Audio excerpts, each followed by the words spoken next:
Chapter 4, Section 4 of your study guide. If you take a look at your study guide, we are going to look at the post-war and Reconstruction and the effects of Reconstruction on the United States. Take a look at question number 1. It is asking what two things ended with the war. This is in the first bullet point. The Civil War ended.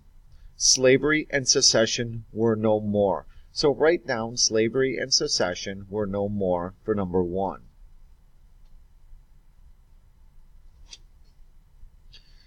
Number 2 is asking what two questions had to be answered after the war. These are our next two bullet points. The first question is, how does the Union integrate the South back into American society? And then number 2 is, how do 4 million newly freed African slaves integrate themselves into society? If you could, please write that down next to question number 2, A and B. As always, make sure you pause and rewind if you need to. Question number 2, the second number 2, which should really be number 3, describe the details of Lincoln's 10% plan. Okay, here are the politics of Reconstruction. First, the politics of Reconstruction was complicated by the fact that Lincoln and his vice president and successor, Andrew Johnson, and the Congress all had different ideas of how Reconstruction should be handled. This is Abraham Lincoln's plan right here, and this will be the answer to number 2. Lincoln's plan. Lincoln made it clear that he favored a lenient Reconstruction policy. His 10% plan called for a pardon of all Confederates who would swear allegiance to the Union. When 10% of the voting population of the state took the oath, a state would be readmitted to the Union. So what I want you to do is summarize his 10% plan for question number 2. Pretty much you can put down if 10% of the voting population agreed to swear allegiance to the Union, the state would be readmitted.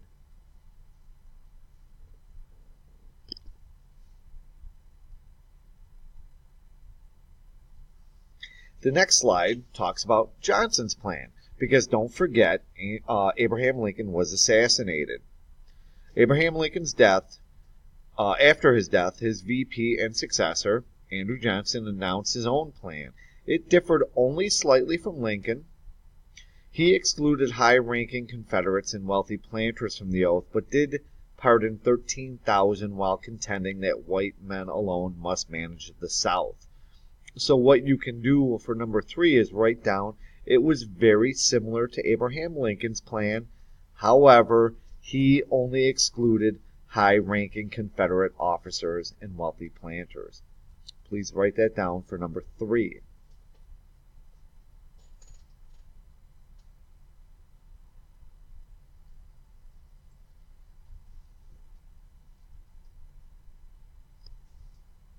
Here is Congress's plan. Congress worked hard to shift the focus of Reconstruction from the President to Congress. In 1866, Congress overrode President Johnson's veto and passed the Civil Rights Act, and the Freedmen's Bureau Act passed the 14th Amendment, and the Reconstruction Act of 1867. Question number 4 in your study guide is asking what was the Civil Rights Act of 1866 and how did Johnson respond to it? If you look at this slide here, this will explain the Civil Rights Act. One of the most important acts passed by Congress was the Civil Rights Act of 1866. I want you to write down, this law gave African Americans citizenships and forbade states from passing laws discriminating against the former slaves. Please write that down for number 4. For how did Johnson respond to this? You can say he vetoed it. But Congress overrode his veto. Your next question is asking what were some major parts of the Civil Rights Act. First of all, you can write down the Freedmen's Bureau, which is right at the top of this slide. Congress also passed the Freedmen's Bureau Act, which provided much-needed aid to African Americans. I want you to include, by question number 5, the fact that it included money for education, hospitals, social services, churches, and help with labor contracts. Go ahead and summarize point number 2 under question number 5. Take a look at question number 7 on your study guide. I apologize, it's skipping around on you. It is asking what was the Freedmen's Bureau and what did it provide. You can write down that it provided aid to African Americans. Again, that is next to question number 7.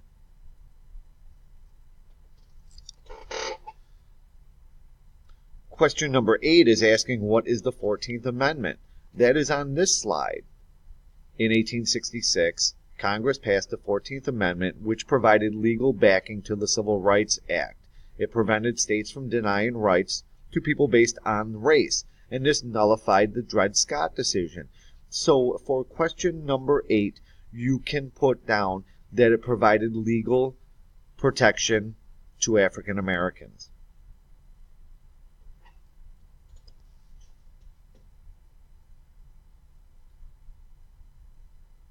Take a look at question number 6 now on your study guide. It states, describe the Reconstruction Act of 1867. This is on this slide. Congressional Republicans again joined forces to pass the Reconstruction Act. This act voided the state governments formed in the South under the presidential plans and instead divided the South into 5 military districts. The states were required to grant black men the right to vote and ratify the 14th Amendment. So next to number 6, write down it voided the 10% plan, divided the South up into military districts, and gave black men the right to vote. So now we are moving on to question 9 on your study guide. I'm hoping that the bouncing around didn't confuse you. Question 9 is asking, why did Congress try to impeach Johnson? On this slide, Johnson impeached. Radical Republicans felt Johnson was blocking the Reconstruction efforts. Thus, they looked for grounds to impeach him. They found grounds when he fired a cabinet member in violation of the Tenure of Office Act. He was impeached, but not convicted, and he served out his term. So number 9, why did Congress try to impeach Johnson? The first bullet point spells it out. He was blocking the Reconstruction efforts. Please write that down for number 9.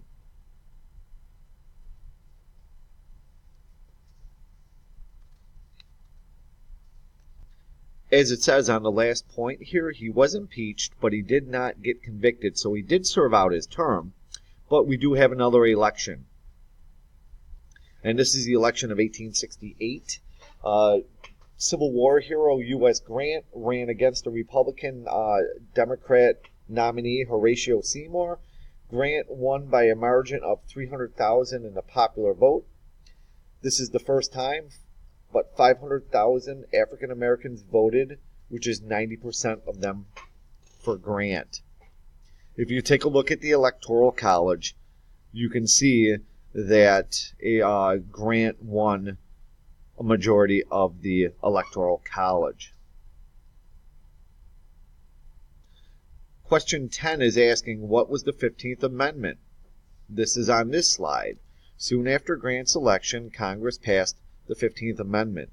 The amendment stated that no one could be kept from voting because of race, color, or previous servitude. The 15th Amendment was ratified in 1870. Please write that down, that people cannot be denied the right to vote because of race, color, or previous servitude. Question number 11 is asking, what were some of the conditions in the post-war South? Restructuring society. The South went through significant changes after the war. The economy was in ruins, and they lost hundreds of thousands of young men. Republicans now dominated politically, but often with conflicting views. So letter A, you can write down significant changes after the war. The economy was in ruins, and hundreds of thousands of young men were dead. Summarize that for letters A and B. Southern Republicans. Three groups made up the bulk of the Southern Republicans. One were the scalawags. These were white farmers on small farms. Two were the carpetbaggers. These were the Northerners who came south in search of opportunity after the war. And then we had African Americans who were all former slaves, and 90% of them were Republican. For question number 12, write down a definition for scalawags and carpetbaggers.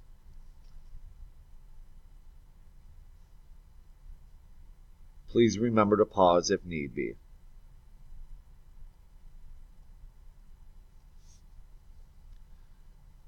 Question number 13. How did African American political power change during Reconstruction? Please read along with me. African Americans took an active role in the political process in the South. Write that down for question number 13. You can add, they voted in record numbers. They ran for office. Hiram Revels was the first black senator. Question number 15. What was 40 acres and a mule? 40 acres and a mule. Despite Sherman's promise of 40 acres and a mule, few former slaves received anything.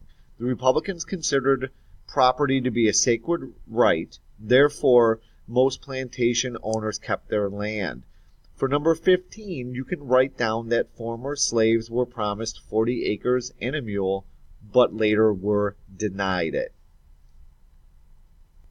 Number 16 is describe sharecropping and tenant farming. That is on this slide here. Without their land of their own, Southern African Americans could not grow their own crops. Thus, many became sharecroppers. Write down the definition. It's a system in which families were given a small plot of land to work in exchange for some of the crops. Letter B is asking what tenant farming is. It is basically the same thing, but I want you to write down that former slaves were forced to rent land from their former slaveholders. Please write that down for question 16B. This map is showing how it was all divided up in regards to sharecropping. So here you have all the major plantations that were divided up, and African Americans had to work the land that they worked before the Civil War. The collapse of Reconstruction. While some Southern whites participated in new governments voted in the elections and reluctantly accepted African Americans, others were resentful and formed hate groups. Most famous vigilant group was the KKK, or the Ku Klux Klan. You can write down for question number 17, what was the Ku Klux Klan and how did it oppose Reconstruction? First of all, it resented African Americans and formed hate groups. To add, how did it oppose Reconstruction? You can take and summarize this page. The Klan was formed by disgruntled Confederate soldiers whose goals included destroying the Republican Party, aiding the planter class, and preventing blacks from integrating in society. Estimates range as high as 20,000 murders attributed to the Klan, whose membership peaked at almost 4 million in the 1920s. Congress support fades. When Congress passed the Amnesty Act, returning the right of 150,000 Confederates and allowed the Freedmen Bureau to expire, it became clear that the Southern Democrats were back in political control. Democrats redeemed the South. Lack of Republican unity in the South and an economic downturn that diverted attention from the South issues caused Democrats to regain control of the South. Called redeemers, these politicians were out to reclaim the Southern culture and tradition. This brings an end to Reconstruction. So number 18, who were the redeemers? These were politicians who tried to reclaim the South